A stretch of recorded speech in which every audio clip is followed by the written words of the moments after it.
Imana irahari kugira ngo igire ibyo ikuraho, Imana irahari kugira ngo igire ibyo yubika, Imana irahari kugira ngo igire ibyo yubura, Imana irahari kugira ngo igire ibyo ikura mu nzira. Wongere wireme mu buzima. Abantu bikuyeho amaboko, abantu barirambiwe, abantu barirambitse, abantu barihaze, abantu bababaye ibyihebe mu mitima, abantu baracotse, abantu barananiwe, baragenze bararuha, bahuye n'ibibananiza, bahuye n'ibibaca intege. Ariko nje kukubwira ngo ni wongere ubeho kandi wirememo kongera kubaho ubuzima. Yari afite umugore wamukinaga ku mubyimba witwaga Penina, ngo yabashaga kubasha gusenga, ngo yagera mu rwego rwo kujya mu rusengero aho kugira ngo avuge n'umunwa we, ahubwo agatangira kuzunguza iminwa byonyine. Yarageze ahantu hakomeye kugeza ubwo ngo umutambyi yamwitegereje aramubwira ngo uko wasinze wa mugore we, nkawe yakamubwiye ati waje gusindira mu rusengero kubera iki? Ariko yamushubije neza, aramubwira ngo umugaragu wawe ntago nasinze. Urifuza kwambara neza, urifuza guha Imana ihebuje umukunzi wawe, inshuti yawe cyangwa umubyeyi wawe, nta handi muri Kigali yose wasanga ibikunyuze uretse muri Alpha Boutique. Muri Alpha Boutique tugufitiye imyenda myiza n'inkweto, cyane cyane iby'abakobwa ndetse n'abadamu, hakiyongeraho amasakoshi meza ya original, imikenyero ndetse n'amabiju. Ibyo byose bituruka mu bihugu bitandukanye by'Uburayi, Turikiya ndetse n'ahandi. Tugane mu nyubako ya KABC Kimihurura muri etaje ya mbere, neza iruhande rwa Equity Bank, aharebana na Kigali Heights ndetse na Convention Center. Alpha Boutique ni igisobanuro cy'ubusirimu. Turabashuhuje mu izina rya Yesu Kristo w'i Nazareti. Amahoro y'Imana nabe muri mwebwe. Turabashuhuje mwebwe abakunzi ba Mama Sharirene, mwebwe mu nkurikiranira ahantu hatandukanye. Nizere ko mumeze bo. Ni kuri Mama Sharirene rero, mama kazi ni kazi. Rya zina niyise ariko rirankwiriye. Nababwiye ko muri uyu mwaka nshaka kwitwa Mama kazi ni kazi. Abantu benshi barambaje ngo izina narikuye hehe biki n'ibiki, ariko kazi ni kazi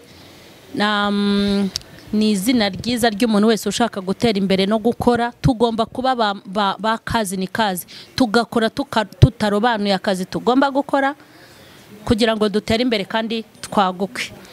Nizere rero ko mumeze neza. Ubu ahantu turi twicaye ni muri Alpha Boutique. Turi muri Alpha Boutique. Mbere yo gutangira ibintu byose mwatubonye mama cyangwe mama kazi ni kazi, ibi byose ni muri Alpha Boutique. Mwatubonye buri munsi murambaza ngo ubikura he, wambara neza, ni muri Alpha. Mwabibonye agasaha se nakabonye, saniwa ijipo mwayibonye, urukweto cameraman, urukweto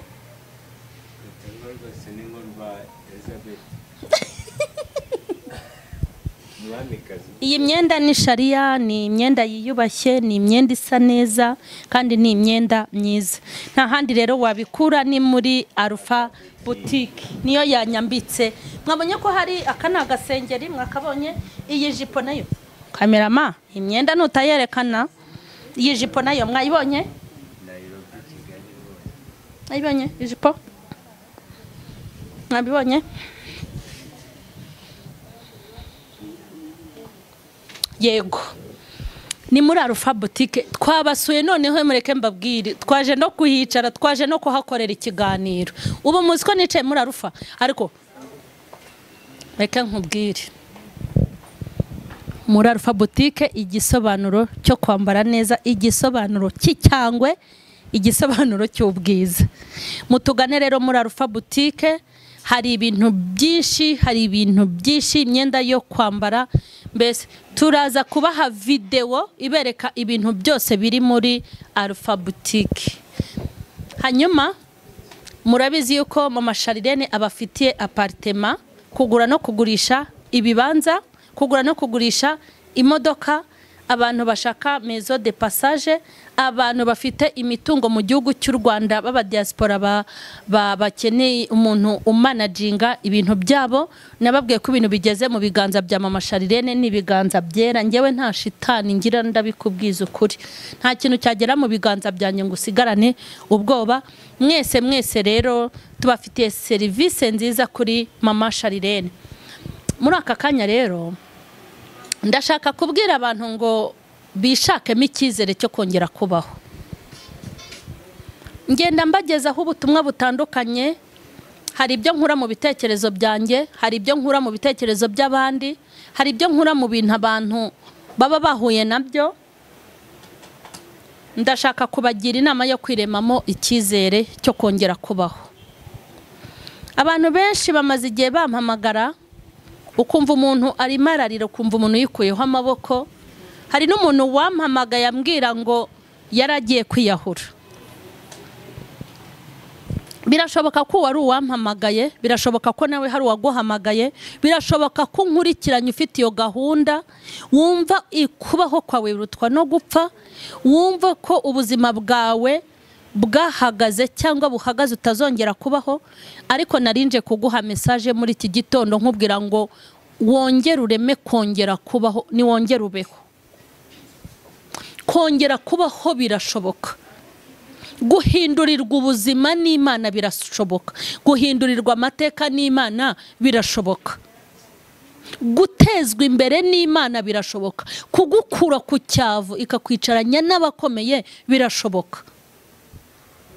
Ubuzima burakomeza hanyuma y'ibyo wahuye nabyo, hanyuma y'ibyo wabonye, hanyuma y'ibintu bikurenga, hanyuma y'ibigutera ubwoba, hanyuma y'inzira zidacika, hanyuma y'amarembo akinze, hanyuma y'ubuzima unyuramo budafatika, hanyuma y'ubuzima bumeze nka rope. Nk'ubwije ukuri ko nyuma y'ubu buzima hari ubundi buzima ugomba kubaho. Ongera ubeho, wizigirire icyizere kandi wongere ubeho. Mureke mbabwire, umubyeyi witwa Hana ubuzima bwo kubaho bwamurangiriyeho ubwo bari bamumaze kumubwira yuko inda ye atakibyaye. Ahubwo ndi kubwira Imana yanjye agahinda kari mu mutima wanjye. Ndashaka kubwira abantu ngo wirememo icyizere cyo kongera kubaho. Kandi kongera kubaho kwawe ntago bibitse mu wundi muntu, bibitse muri wowe. Kubaho kwawe ntibibitse mu bantu, bibitse muri wowe. Wishaka kurangiriza ubuzima bwawe aho ugeze, wishaka kurangiriza ubuzima bwawe aho uhagaririye. Ubuzima burakomeza na nyuma ya biriya, na nyuma ya bya bindi utabasha kuvuga, n'ibyo wahuye na by'abantu batazi. Nje kukubwira ko ubuzima burakomeza, kuko ubukomeza n'umwe n'Uwiteka. Niwongere ubeho, niwongere ubeho, niwongere ubeho. Ubwira umutima wawe ngo ongera ubeho umutima wanjye. Ubwira umutima wawe utuze. Ntabwo ubuzima bwawe bwahagarariye mu ntambara urimo, nta nubwo ubuzima bwawe bwahagarariye mu byago n'amakuba bikuzengurutse, ntabwo ubuzima bwawe bwahagaze. N'ukuri ubuzima burakomeje. Nje kukubwira ngo wongere ureme icyizere cyo kongera kubaho muri wowe. Kandi kongera kubaho birakomeye, birashoboka. Ari igihe kimwe najyaga mbwira Imana ngo uzanyeze unyure, uzanyeze unyure. Nkumva ndi umukristo mwiza, uzanyeze unyure. Narinzi ko Imana ari Imana yo kweza abantu ikabacyura, nta kandi kazi ishoboye. Ariko ni Imana iguhindurira ubuzima ukiri muri ubu buzima. Ni Imana iguhindurira amateka ukiri inaha. Ni Imana yirukana ibyago n'amakuba bikakuvaho. Ni Imana ikurwanirira intambara zikarangira. Ni Imana iguhagarikira kandi ikaguhagararaho. Ndakubwiye ngo nyuma y'ubwo buzima hari ubundi buzima. None ko nabwiraga Imana ngo uzanyeze unyure, ubu se nabivuga? Ubu nabwira Imana ngo inyeze intware, nayibwira ngo imvi zanjye zizabe uruyenzi, uzantware shaje. Narabonye abuzukuru n'abakwe n'abakazana. Harabona bwe nti ubu ngubu Imana ishatse no kubikora yabikora rwihishwe itabimbwiye, kuko nabasize rurese. ubu noneho ndashaka kubaho wongere wireme mu buzima. Abantu bikuyeho amaboko, abantu barirambiwe, abantu barirambitse, abantu barihaze, abantu bababaye ibyihebe mu mitima, abantu baracotse, abantu barananiwe, baragenze bararuha, bahuye n'ibibananiza, bahuye n'ibibaca intege. Ariko nje kukubwira ngo ni wongere ubeho kandi wirememo kongera kubaho ubuzima. Hana se ntibyari byararangiye? Byari byararangiye. Penina yicara turi umugore atariko nta mwana ugira, ariko umunsi umwe Imana iramutungura, ubuzima burongera burakomeza, imuha Samweli. Haleluya! Imuha umwana w'umuhungu, arongera araseka, arongera abaho, ajya kwatura ishimwe ry'Imana ajyanye n'umwana w'umuhungu we. Bahagarara heraho mu rusengero.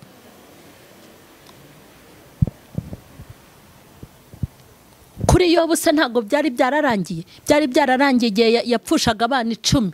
Byari byararangiye bapfira rimwe uko ari 10. Byari byararangiye Abakarudaya bamaze kunyaga intama ze. Byari byararangiye ari kwishimisha urujyo. Ariko ubuzima Imana igeze kwa Yobu irongera irabutangiza. Bibiliya iratubwira ngo Yobu yahiriwe ubwa kabiri kurusha ubwa mbere, ngo Imana imuha abakobwa beza baruta aba yari afite, kandi ngo imwongerera n'imyaka yo kurya ibyo yamwongeje. Nihabwe icyubahiro. Ongera wirememo icyizere, kandi nta kintu wakora udafite icyizere cyo kongera kubaho. Nutagirira ibintu bindi icyizere, ariko nibura Imana yo uzayigirira iki? Uzayigirira icyizere. Wongere ugire icyizere cyo kongera kubaho. Nta kintu ushobora gukora ngo uzatera imbere utifitiye icyizere. Ntabwo ushobora no kurya ngo bigere ku mutima udafite icyizere. Mu burwayi urwaye bakubwira ko utazakira, uhagirira icyizere basi. Ugira icyizere, wongere ubeho. Wongere ubeho kandi wongere ubeho. Icyizere ukireme mu buzima bwawe, icyizere ukireme mu kazi ukora, ukireme mu bana bawe, ukireme ahantu hose uri. Ubwire ubuzima bwawe ngo ndashaka ko wongera ukabaho, wirememo icyizere cyo kongera kubaho. Kandi Imana irahari kugira ngo igire ibyikemura, Imana irahari kugira ngo igire ibyirangiza, Imana irahari kugira ngo igire ibyikuraho, Imana irahari kugira ngo igire ibyo yubika, Imana irahari kugira ngo igire ibyo yubura, Imana irahari kugira ngo igire ibyikura mu nzira. Imana irahari. Kongera kubaho. Ugomba kongera kubaho. Ugomba kongera kubaho. Ugomba kongera kubaho, kandi ugomba kongera kurema icyizere cyo kubaho. Ugomba kurema icyizere cyo kongera kubaho. Ugomba kubwira umutima ngo ugomba kongera kubaho. Ugomba kugira ibyiringiro byo kongera kubaho. Ugomba kongera kubaho uko bigenda kose, ugomba kubaho. Nese kutangiye kurambirwa kandi utazi imyaka ushigaje ku isi.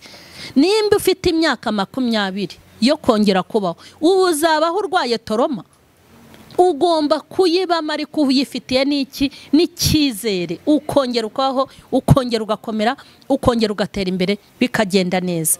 Narindi kukubwira soza, nindi kukubwira ngo ongera ubeho, igirira icyizere, ubuzima bwawe bubemo icyizere, ubugingo bwawe bubemo icyizere, ibyo urimo byose bibemo icyizere. Nta bintu wakora ngo bifatike utifitiye icyizere. Nta muntu wundi wakugirira icyizere utari wowe. Ni wowe ukwiye kwigirira icyizere. Wamara kwigirira icyizere, hanyuma Imana ikagushyigikira mu kwizera ufite, ukongera ukabaho. Abapfuye ni mubyuke, abihebye ni muhumurizwe, abataye ni mutore, abantu mwipfuritse ahantu mutegereje gupfa ni mwongere mubeho mu izina rya Yesu Kristo. Amen. Ndabashimiye rero. Ni message ntoya narindi kubaha mbabwira ngo ni mwongere mwigirira icyizere cyo kongera kubaho. Abakunzi ba Mama Charlene, abatarakora subscribe, mukore subscribe, mukore share, comment. Inama n'ibitekerezo byanyu birakenewe. Imana ibahe umugisha.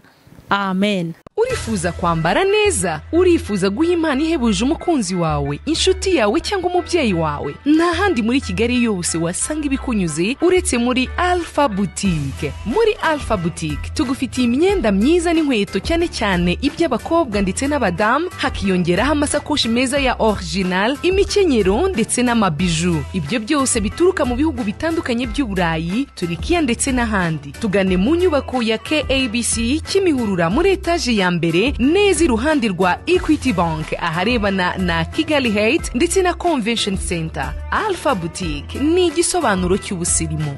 Urifuza kwambara neza, urifuza guha impano ihebuje umukunzi wawe, inshuti yawe cyangwa umubyeyi wawe, nta handi muri Kigali yose wasanga ibikunyuze uretse muri Alpha Boutique. Muri Alpha Boutique tugufitiye imyenda myiza n'inkweto cyane cyane iby'abakobwa ndetse n'abadamu, hakiyongeraho amasakoshi meza ya original, imikenyero ndetse n'amabiju. Ibyo byose bituruka mu bihugu bitandukanye by'Uburayi, Turikiya ndetse n'ahandi. Tugane mu nyubako ya KABC Kimihurura muri etaje ya mbere neza iruhande rwa Equity Bank aharebana na Kigali Heights ndetse na Convention Center. Alpha Boutique ni igisobanuro cy'ubusirimu.